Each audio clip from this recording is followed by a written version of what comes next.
un día señalado. Hay momentos, hay días, hay situaciones en las que pensamos que el diablo, el mismísimo infierno y todos sus demonios se dejan venir en contra de nosotros como creyentes, atacándonos por enfermedad, situaciones económicas, situaciones familiares, situaciones adversas a lo que el Señor Jesús ha determinado para sus hijos. Al mismo tiempo nos damos cuenta que en el mundo espiritual se mueven muchas cosas, muchas circunstancias que el enemigo usa para atacar a su pueblo, para atacar a su iglesia, para atacar a sus hijos. Este título se puso un día señalado, porque hay un momento, hay un instante en el que el Hijo de Dios tiene que tomar la autoridad, tiene que tomar esa posición de hijo y pedirle al Señor las herramientas, pedirle al Señor la sabiduría para enfrentar esas situaciones que muchas veces vienen a manipular nuestra mente, tratando de engañar nuestros pensamientos, tratar de engañarnos con mentiras que no son la voluntad del Señor. En uno de los pasajes y tres personajes que vamos a ver este día que fueron determinantes y nos dejaron en la historia a través de la palabra de Dios para que nosotros nos demos cuenta que el que tiene el sartén por el mango es Dios Todopoderoso, el Hijo y el Espíritu Santo. Vamos a ver tres eventos, tres circunstancias que a través de la palabra de Dios nos damos cuenta de las situaciones adversas que el pueblo de Israel, el pueblo de Dios, la iglesia de Jesucristo tuvo, situaciones de guerra, situaciones adversas, situaciones de lucha que determinaron el carácter que tenían que ejercer. Encontramos uno de los pasajes está en Esther 7 del 6 al 10 y nos damos cuenta de una conspiración de un hombre perverso, de un hombre malvado, de un hombre guiado por el diablo que quiso acabar con el pueblo judío y, y en su maldad, en su deseo de mal en contra de este pueblo, planeó, conspiró contra el pueblo judío, contra el pueblo de Dios. Eh, este personaje lo encontramos en la Biblia con el nombre de Amán, pero es bien interesante la historia de este hombre. Es bien interesante la historia de este personaje, de este hombre malvado que conspiró para aniquilar al pueblo judío. Eh, una de las circunstancias que él no, no le gustaron fue que Mardoqueo eh, le reverenciara, se humillara, sino todo lo contrario, él se humillara y reverenciara únicamente al Dios vivo. Y eso le molestó. Él quería el halago de todos, pero Mardoqueo no lo hizo. Y es bien interesante, y lo vamos a ver ahorita, cómo él conspiró en su corazón maldad, cómo él conspiró en su corazón guiado por el diablo, maquinaciones diabólicas, pero que a la larga no le resultaron.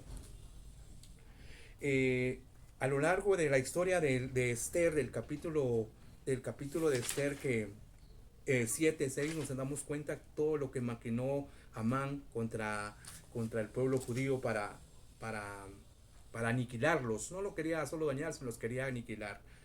Eh, una de las circunstancias muy hermosas es que en una historia, en un evento, en un tiempo atrás, Mardoqueo, guiado por el Señor, se da cuenta de que hay personas que quieren aniquilar al rey Asuero y él va y presenta esa conspiración y automáticamente le salva la vida al rey. Pero el rey en ese entonces solo se inscribía y quedaba en el olvido. Solo se inscribió en el libro de las memorias y se quedó en el olvido. Pero ojo, todas las circunstancias, todo lo que nosotros actuamos, todo lo que nosotros hacemos, tiene una repercusión espiritual, tiene consecuencias espirituales, tiene consecuencias a largo plazo. Y quedó en el olvido.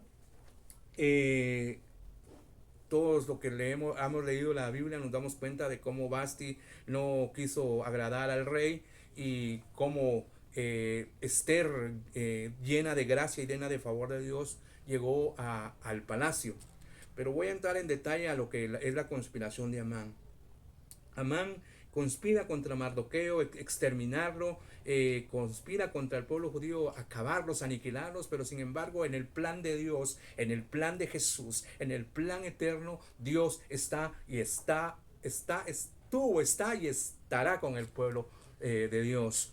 Y nos damos cuenta que Amán conspira y a través de un decreto le pide al rey que haga ese decreto para que extermine, para que un día exterminen al pueblo judío. Y sin embargo, esos no son los planes del Señor. Pueden ser los planes del diablo, pueden ser los planes de los demonios, pero sin embargo, el plan de Dios es soberano, el plan de Dios es eterno, y él dice la palabra de Dios que él tiene planes de bien y no del mal, y no de mal, para darnos un futuro y una esperanza. Pasa el tiempo, Esther ya es la reina, y el decreto para aniquilar al pueblo judío está hecho. Pero ¿qué quedaba hacer?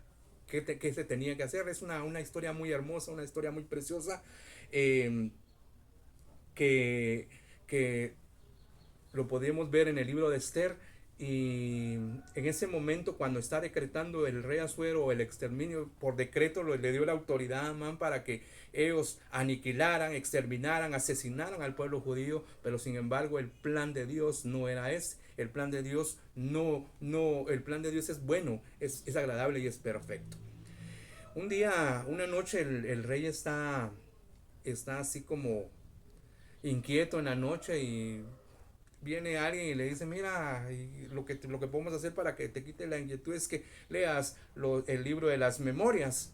Y le dan el libro de las memorias, y en el libro de las memorias está escrito que un día un personaje llamado Mardoqueo vino y le dio la noticia que habían personas que querían exterminarlo, que querían aniquilarlo, fue de esa forma en que el rey fue salvado de la muerte. Ese día el rey le pregunta a las personas: mira, ¿y qué honra se le dio a esa persona? ¿Qué honra, qué premio se le dio a esa persona por ese acto? Y le dice la persona: no, no, no, no, no, a él no se le dio nada, no se le dijo nada, simplemente se pasó por alto. Y esto de las cosas, miren, de las cosas extraordinarias que Dios Todopoderoso hace y que solo en su sobrenatural puede pasar. Viene Amán, el enemigo de Mardoqueo, el enemigo del pueblo de Dios, viene y le pregunta al rey. El rey le pregunta a Amán: mira, ¿y qué es lo que le podemos hacer a la persona que quisiera el rey honrar? ¿Cómo lo podemos honrar? Pero el pensamiento de Amán es: ¿a quién no más podrá honrar? ¿A quién no más podrá darle honra sino a mí? Ese era el pensamiento del diablo, era el pensamiento de él. Y es el ego que los seres humanos y las personas malvadas tienen. Y le dice: mi rey, una honra que se le puede dar al que quieras honrar es que lo montes en caballo con vestidos reales y que lo cabalgues por la ciudad, pensando que era a él el que lo iban a honrar. Pero sin embargo, el plan de Dios no era honrar al maligno, era honrar al Hijo de Dios. Y cuando el rey le dice a Amán: entonces haz eso con el siervo Mardoqueo. Yo me imagino a Amán que sintió algo de arriba para abajo, porque entendió que no era él la honra, no era él el que le iban a dar el premio, sino era su enemigo, al que él odiaba, al que él quería exterminar. Y viene y lo hace. Y ese es el momento que cuando empieza la debacle de Amán. Desde ese momento el diablo, con toda su conspiración, con toda su intención de maldad, empieza su declive, empieza su caída. Y el rey honra a Mardoqueo. Pero sin embargo, el decreto ya había sido dado. El decreto para exterminar al pueblo judío ya había sido establecido y por decreto ya estaba firmado, digamos. Entonces empieza lo que nosotros conocemos como la intercesión de Esther, ¿verdad? Esther le dice a Mardoqueo, mira, hagamos esto, pongámonos, oremos para que el Señor haga esto y esto, y en consecuencia va y busca la gracia del rey y le confiesa los planes diabólicos y los planes malvados de Amán. Y le dice, eh, Amán es el enemigo, el que quiere exterminar al pueblo judío.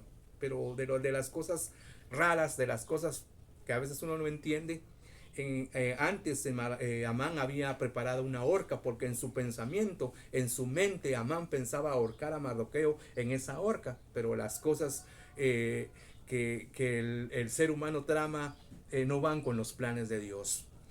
En ese momento el rey le dice a Esther que se puede hacer, y Esther, llena de gracia y de favor delante del rey, le dice, mira, ¿qué podemos hacer para que no nos exterminen? Y por medio de un decreto, del rey, vuelve y le dice, mira, lo que podemos hacer es que el pueblo judío se defienda, que no se deje aniquilar, sino que luchen y que guerreen. Y así fue como el pueblo judío guerrió y fue salvo, se salvó. Pero una de las cosas bien interesantes que marca aquí es que el Amán, que en su mente malvada, había preparado una horca para Mardoqueo, el rey con la autoridad que tenía le dice a los del ejército de él, le dice a un eunuco, mira, Amán había preparado una horca para Mardoqueo. Y el rey le dice, bueno, si él había preparado esa horca para Mardoqueo, que en esa misma horca cuelguen a Amán. Y de esa forma los planes satánicos, los planes diabólicos y los planes de maldad de Amán en contra de Mardoqueo y en contra del pueblo judío le dio un revés. Y Amán fue colgado en esa horca que él había hecho para su supuestamente enemigo. ¿Y saben cuál fue lo más tremendo? Que no solo ahorcaron a Amán, sino ahorcaron a sus 10 hijos. Y eso nos lleva y nos conlleva a nosotros sobre las maldiciones generacionales. Es interesante, pero no es este el tema. El tema es un día señalado. Un día señalado para la maldad. Un día señalado para todo el malvado. Un día señalado para todo el que se ha opuesto al pueblo de Dios. Un día señalado para todo lo que ha conspirado contra los hijos, contra los siervos, contra los ministros del Dios Todopoderoso. Otra de las historias más interesantes y más extraordinarias que encontramos en la Biblia es a David. A David nosotros lo encontramos en 1 Samuel 17, y nos en una historia preciosísima de la gracia, del favor y de la misericordia del Espíritu Santo, del Padre, del Hijo y del Espíritu Santo, que nos dan a entender que no es con nuestra fuerza, no es por nuestras ideas, no es contra nuestras almas, no es porque nosotros seamos tan pilas, sino es porque su pura misericordia, su puro amor hacia nosotros. Y en ese momento se levanta un paladín, 17:1, lo vamos a leer. 17:1 dice: los filisteos juntaron sus ejércitos para la guerra y se congregaron en Soco, que es de Judá, y acamparon entre Soco y Aseca en Efén Damín. También Saúl y los hombres de Israel se juntaron y acamparon en el valle de Elá y se pusieron a orden de batalla contra los filisteos. Y los filisteos estaban sobre un monte a un lado e Israel estaba sobre otro monte al otro lado y el valle entre ellos. Salió entonces del campamento de los filisteos un paladín, el cual se llamaba Goliat de Gat, y tenía de altura 6 codos y un palmo. No era una cosa chiquitilla, era un gigante, era alguien que en el tamaño superaba al promedio de del pueblo de Israel. David, predeterminado por el Señor, porque como les repito, no es porque nosotros seamos bien pilas, no es porque el pueblo de Israel la iglesia sea pilas, sino es por la pura misericordia del Señor. Yo me imagino que día y noche, Goliat venía y amedrentaba al pueblo de Israel, diciéndoles Denme un hombre, denme a alguien que se luche contra mí, porque los voy a exterminar. Ese es el momento cuando el mismísimo diablo, el infierno entero se viene en contra de nosotros con circunstancias, con mentiras, con situaciones adversas, a tratar de hacernos daño. Pero sin embargo los planes de Dios, los planes de Jesús son diferentes a los planes de Dios. Dice en el 4, salió entonces del campamento de los filisteos un paladín, el cual se llamaba Goliat de Gat, y tenía altura de 6 codos y un palmo, y traía un casco de bronce en su cabeza, y llevaba una cota de malla, y era el peso de la cota 5000 ciclos de bronce. Sobre sus piernas traía greba de bronce y jabalina de bronce entre sus hombros, y el asta de su lanza era como un rodillo de telar, y tenía hierro de su lanza, 600 ciclos de hierro, e iba su escudero delante de él. Y se paró y dio voces a los escuderos de Israel, diciéndoles: ¿para qué os habéis puesto en orden de batalla? ¿No soy yo el filisteo y vosotros los siervos de Saúl? Escoged entre vosotros un hombre que venga contra mí. Si él pudiere pelear conmigo y me venciere, nosotros seremos vuestros siervos. Y si yo pudiere más que él y lo venciere, vosotros seréis nuestros siervos y nos serviréis. Y añadió el filisteo: hoy he desafiado el campamento de Israel, dadme un hombre que pelee conmigo. Oyendo Saúl y todo Israel estas palabras del filisteo, se turbaron y tuvieron gran miedo.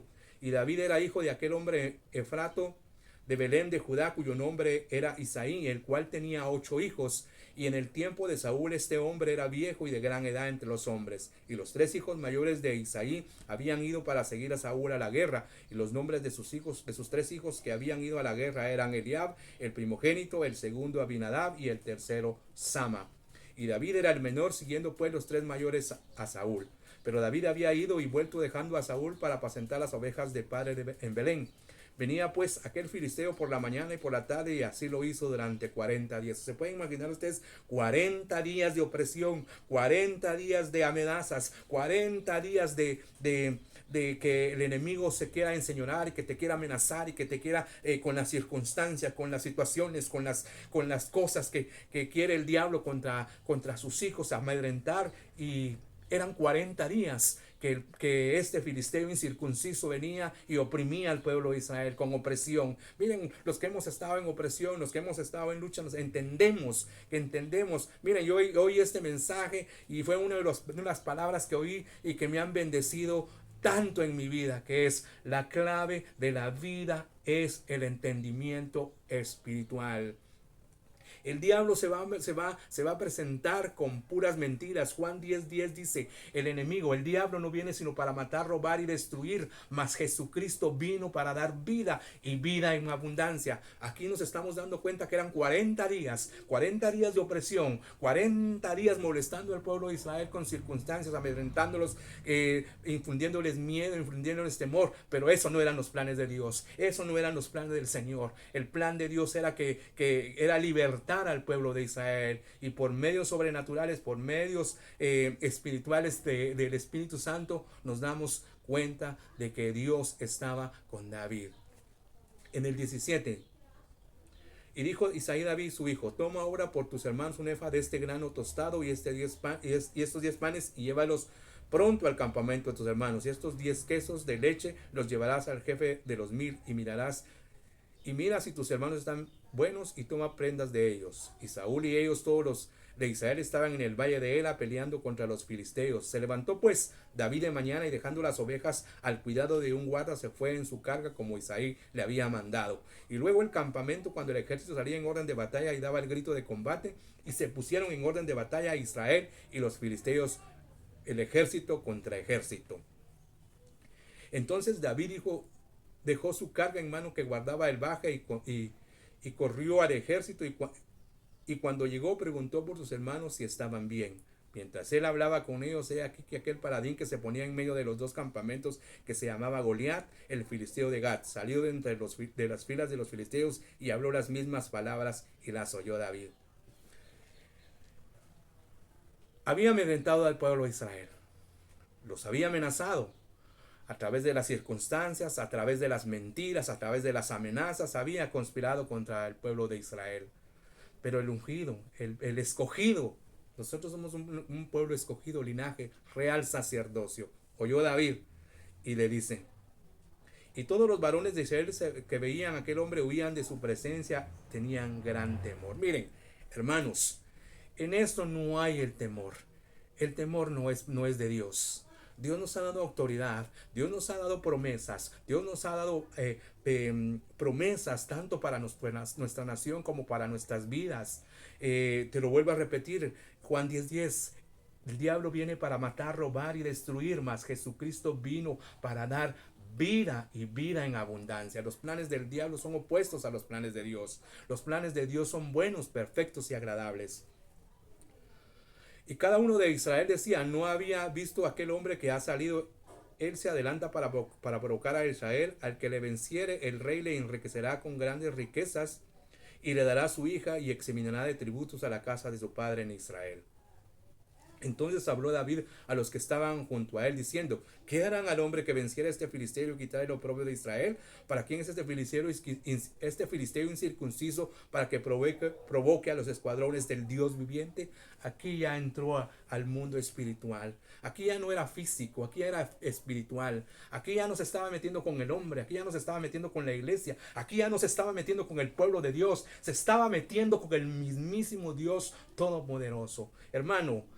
Hermano siervo, hermano en Cristo, cuando tienes una guerra, cuando tienes una lucha, no es contra ti la guerra, no es contra ti la lucha, es contra el mismísimo Dios Todopoderoso. Y deja que Él te defienda, deja que Él luche por ti. Dice el 26. El pueblo le respondió las mismas palabras diciendo, así hará el hombre que venciere. 28. Y oyéndole hablar Eliab, su hermano mayor, con aquellos hombres, se encendió en ira contra David y dijo, ¿para qué has descendido acá? ¿Y a quién has dejado aquellas pocas ovejas en el desierto? Yo conozco tu soberbia y la malicia de tu corazón, que para ver la batalla has venido. El 29. David respondió, ¿qué he hecho yo ahora? ¿No es esto mero hablar? Y apartándose él hacia otros, preguntó de igual manera y le dijo al pueblo la misma respuesta. Fueron oídas las palabras que David había dicho y le refirieron delante de Saúl, y él las hizo venir. Y dijo David a Saúl, no desmaye el corazón de ninguno a causa de tu siervo, irá y peleará contra este filisteo. No es las circunstancias, no es la situación, no es la apariencia, no es lo que tengas, es lo que tenés en el Dios Todopoderoso, al Espíritu Santo que está en ti, el que te va a dar la victoria. No son tus herramientas, no son tus talentos, no son lo que en el ojo humano nosotros podemos ver, no son las cosas materiales, no son las cosas económicas las que te van a dar la victoria. Lo que te va a dar la victoria es el Dios Todopoderoso, el Padre, el Hijo y el Espíritu Santo. Nuestra lucha, como te lo vuelvo a repetir, no es natural, no es contra hombres, no es contra carne y sangre, sino es contra principados, contra potestades, contra huestes espirituales de maldad en las regiones celestes. 32. Y dijo David a Saúl, no desmaye el corazón de ninguno a causa de él, tu siervo irá y peleará contra este filisteo. Era la actitud de David, que dijo, bueno, si este filisteo incircunciso ha provocado al pueblo de Israel, si este filisteo ha amedrentado al pueblo de Israel, si el pueblo de Israel tiene miedo, yo no voy a pelear en mi nombre, yo voy a pelear en el nombre del Dios Todopoderoso, en el Dios de Israel. 33. Dijo Saúl a David, no podráis tú ir contra aquel filisteo para pelear con aquel, pues tú eres muchacho y él un hombre de guerra desde su juventud. Te lo vuelvo a repetir, no es la experiencia, no es la apariencia, no son las cosas materiales, no es lo que tengas, no es lo que vos mirás, es lo que Dios en su infinita misericordia puede hacer a través de tu vida, si tú pones en las manos del Señor. David respondió a Saúl, tu siervo era pastor de las ovejas de su padre, y cuando venía un león a un oso y tomaba algún cordero de la manada, salía yo tras él y lo iría y lo libraba de su boca. Y si él se levantaba contra mí, yo le echaba mano de él, de la quijada, y lo hería y lo mataba. Fuese león, fuese oso, tu siervo lo mataba, y ese filisteo incircunciso será como uno de ellos, porque ha provocado al Dios viviente. Te lo vuelvo a repetir, no son tus talentos, no son lo que tengas. Para Dios eso es insignificante, porque si fuera por nosotros nos llevaríamos de orgullo diciendo que nosotros somos bien pilas, y no es así. En el reino del Señor es totalmente diferente. En el mundo se dice ver para creer, en el reino se dice creer para ver. Nosotros no andamos por las circunstancias, nosotros no andamos por lo que nuestros sentidos miran, porque lo que nuestros sentidos palpan. Nosotros vivimos por fe. vivimos por la misericordia, por el amor, por el poder del Señor. Esto es bien interesante, porque lo que David estaba diciendo, que desde pequeño él lo que hacía, lo estaba preparando Dios, lo estaba puliendo, lo estaba instruyendo en lo que él hacía para posteriormente darle una gran victoria que le iba a dar y que le iba a catapultar al reino. Es interesante lo que nosotros leemos en 1 de Samuel 17:36.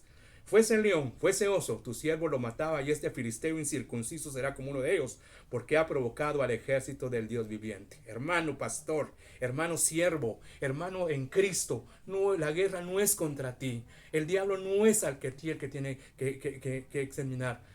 La guerra es de él. La guerra es del Dios Todopoderoso. Un consejo: no te defiendas. Defiende, deja que Él te defiende, y vas a ver las maravillas, y vas a ver el poder de Dios, y vas a ver lo que Dios es capaz de hacer por uno de sus hijos. Añadió David: Jehová, que me ha librado de las garras del león y de las garras del oso, Él también me librará de la mano de este filisteo. Y dijo Saúl a David: ve, y Jehová esté contigo. Y Saúl vistió a David con sus ropas, y puso sobre su cabeza un casco de bronce, y lo armó con coraza. Y ciñó David su espada sobre sus vestidos, y probó a andar, porque nunca había hecho la prueba. Y dijo David a Saúl: yo no puedo andar con esto, porque nunca lo practiqué. Y David echó de sí aquellas cosas. Era incómodo. Yo me imagino, nos estamos hablando de una armadura, le quedaba grande a David. Le quedaba demasiado grande. ¿Cómo se miraría David con esa armadura? Y vuelvo a repetir, no es lo natural, no es las circunstancias, no es lo que tengas, no es lo que sabes, es la pura misericordia de Dios. 40. Y tomó su callado en su mano, y escogió 5 piedras lisas del arroyo, y lo puso en el saco pastoril, en el zurrón que traía, y tomó su honda en su mano, y se fue hacia el filisteo.